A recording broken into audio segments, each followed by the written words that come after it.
Hello, I'm Sandra Bowers, and today we will be sculpting a mermaid dragon because it's May, the month of the Mermaid Challenge. Here I made a hole in the head because I wanted to give it a poseable head, but I decided not to do that later on, so just ignore the giant hole in her head. I'm working with Cosclay, which is a new flexible polymer clay. It's really great because after you bake it, it remains very flexible in the areas that are thin, just like plastic. You can find a list of materials I'm using in the description box below.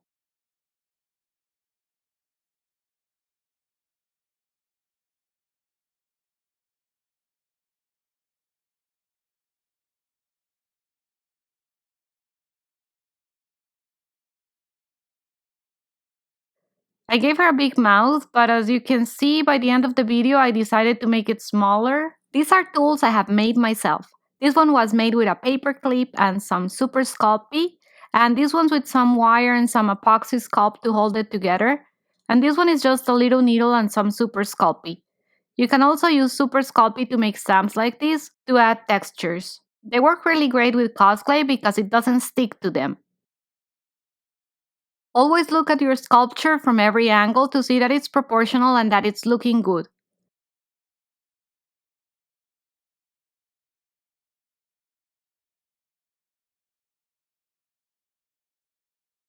Now I'm using Sculpey Bake and Bond.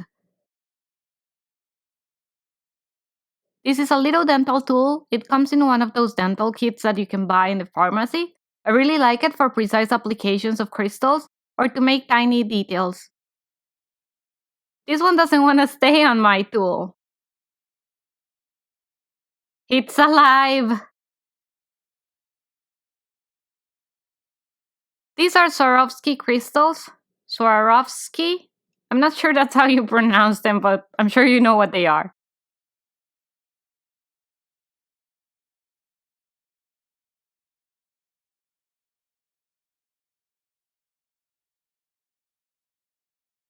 See here?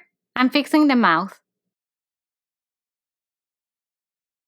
Now I just want to add some little details. I'm sort of inspired by the Mexican Catrinas. I love the skulls with flowers and decorations on them.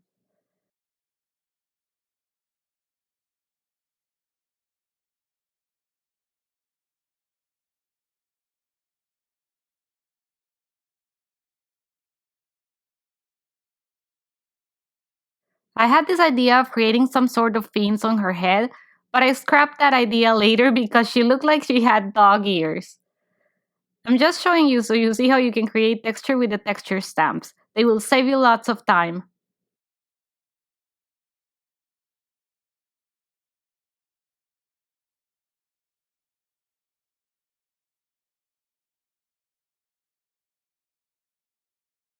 Now I'm creating the little horns.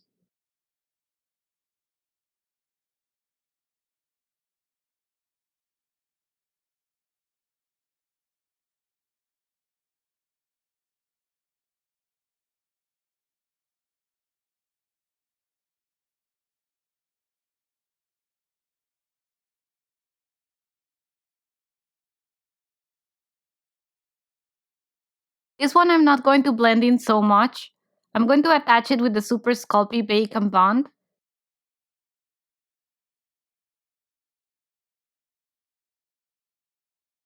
Make sure they're really well stuck on there by blending them in a little bit on the sides.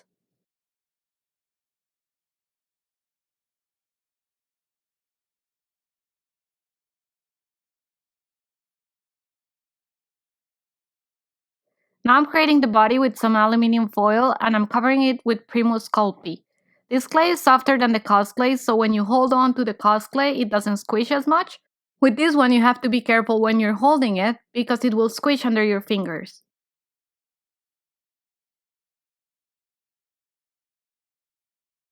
I'm using this little tool to create the indentations for the fins. If you put it on your palm here, you can get lines that cover the whole area.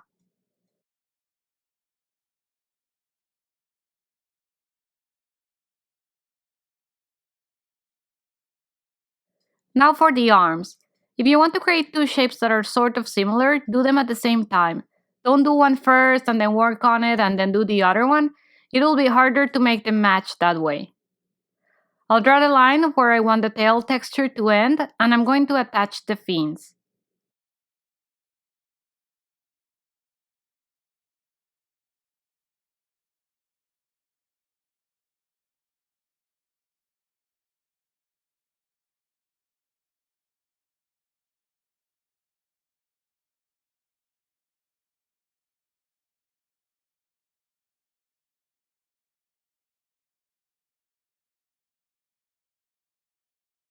I used my pasta machine to roll out this clay.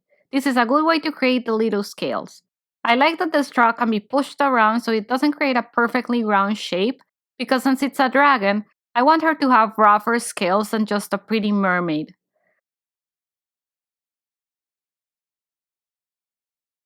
I wish this part went as fast in real life as it goes in the sped up video because it really does take a long time.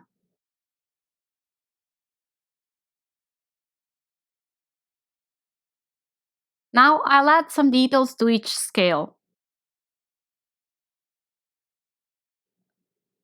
and stamp my logo.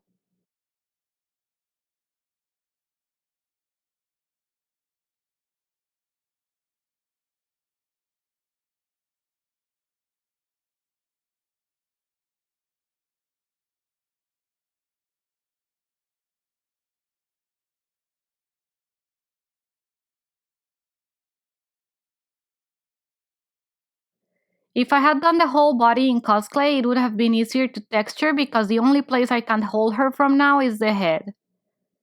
Now I'll use this tool to create some scales. I think it makes deeper scales if I turn it around, so I'll just continue that way.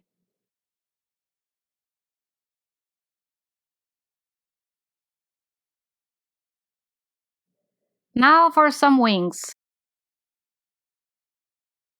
This cosplay has been rolled out in the thinner setting of my pasta machine and it has some ripples, but I think they're going to add a nice texture to them. See? Cosclay doesn't stick to itself as easy as other clays. This is super cool because then you can do this and make two perfectly matching shapes easily. Don't make very deep texture or indentations in the areas that are very thin or that you're going to flex around a lot, because that will create tension and they might start to break there. So I'll just make some superficial marks.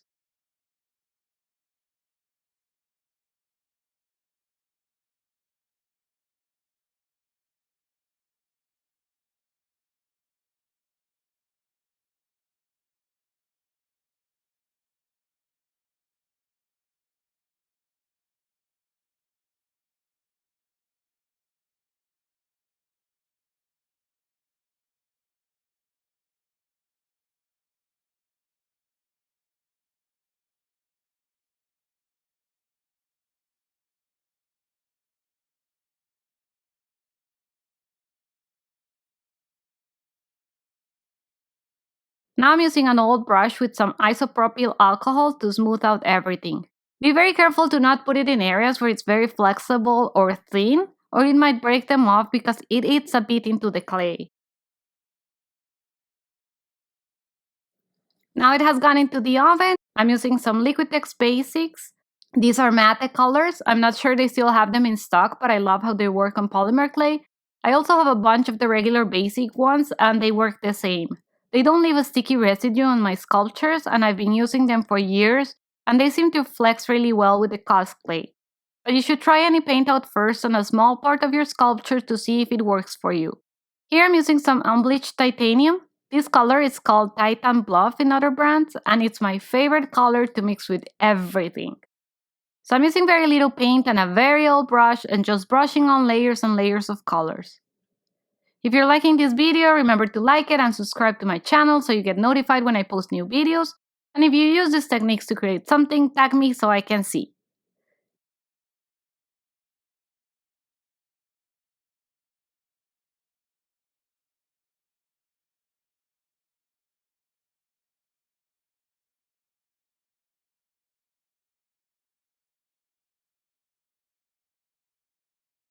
I'm using a smaller brush for smaller areas.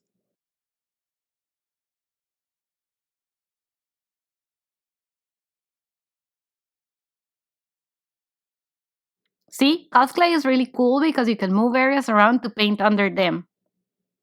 Look how flexible the fins are. I'm always painting across the grain, not on the direction of the texture, so I don't get paint inside the dark texture lines. I will also use some Liquitex heavy body acrylics. This is their professional line, and this ultramarine blue shade is really pretty. See?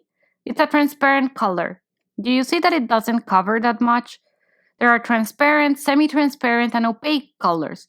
This one is transparent. It's really good to glaze over things. But if you wanted to cover some more, you can add a tiny bit of white or titanium bluff and it will be more opaque.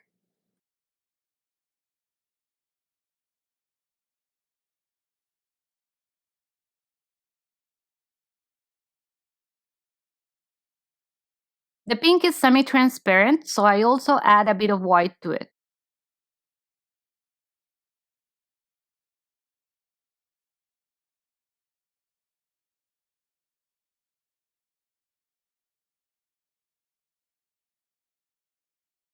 And then I'm going back in with that ultramarine blue and some more teal.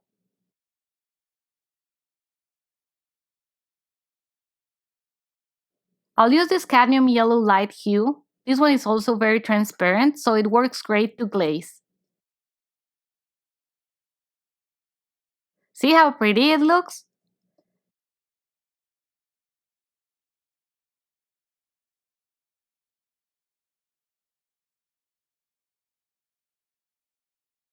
Now I'll add some details.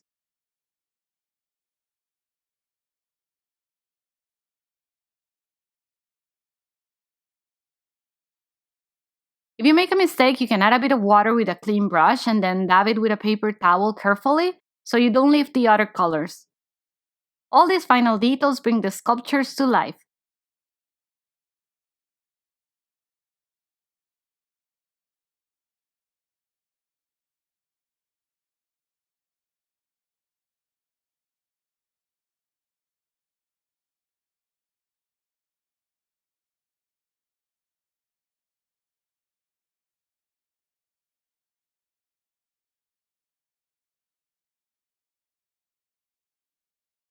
I'm using this interference orange made by Golden and it gives such a beautiful metallic effect.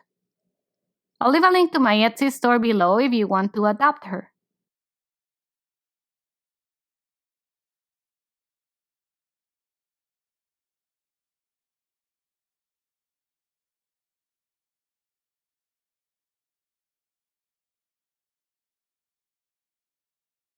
I used a needle tool and a little brush with a bit of water to remove the paint from the crystals.